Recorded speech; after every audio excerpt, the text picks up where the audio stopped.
Leadership Part 6. Open and closed questions. Remember to word your questions carefully, selecting open or closed questions as appropriate. Closed questions do not encourage the speaker to elaborate on their viewpoint, merely requiring a yes/no answer. Have you always thought that? Open questions seek elaboration. Why do you think that? Summarising. It is useful to summarise at the end of a conversation, again to clarify understanding of both parties' viewpoint and position. This should reflect what has been said and not be an interpretation of what you, the listener, think or believe. The summary should not judge, offer explanation or provide a solution. Effective communication.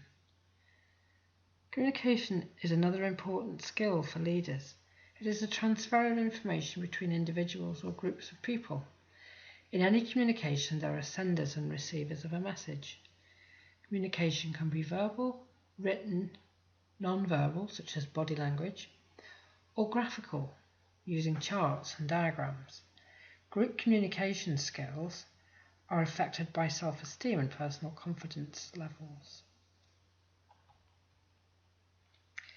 A skilled communicator will ensure that their message is delivered clearly, with no opportunity for misinterpretation or misunderstanding.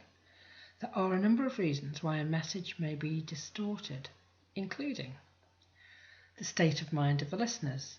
Anger, grief, stress, fear may cause an inability to absorb the message.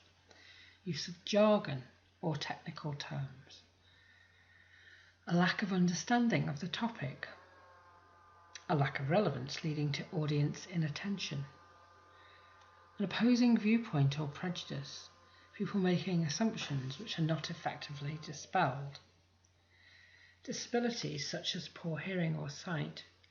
A language barrier. Physical barriers which mean audiences can't hear or observe body language or see visual aids. Or cultural differences and taboos. So, what skills do leaders need?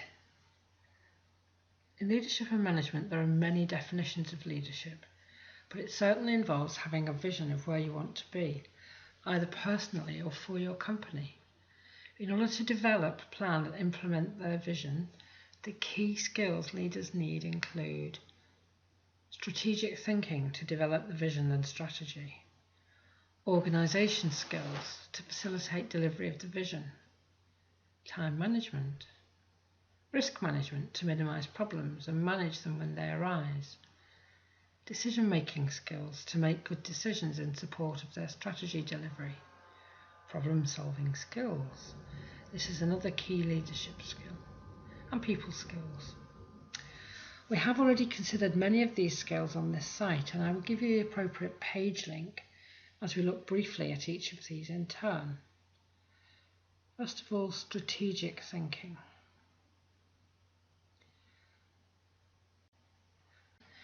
We consider business strategy in this model.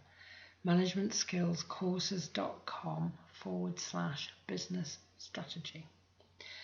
Every business needs a vision for the future, a strategy and a set of tactics or an action plan to get it to its goal. In the same way, everyone should have a strategy for their own life and their own career. To develop a strategy, you must first assess where you are. Then you need to define a goal and allocate a time scale to it. There are many tools available to help with this, including brainstorming, blue sky thinking, workshops. Develop milestones and an action plan, and there you have it, a strategic plan. We discuss creative thinking business tools in this module. managementskillscourses.com/creative thinking in business part 3. Strategy should be reviewed and reassessed regularly, perhaps quarterly or annually, to review how it's been implemented, measure progress against it, and evaluate all actions and decisions against it. Evaluate its success and consider whether it needs to be replaced by an updated strategy to meet changed economic factors, new technology, new competitors, or a new social, financial, or political environment.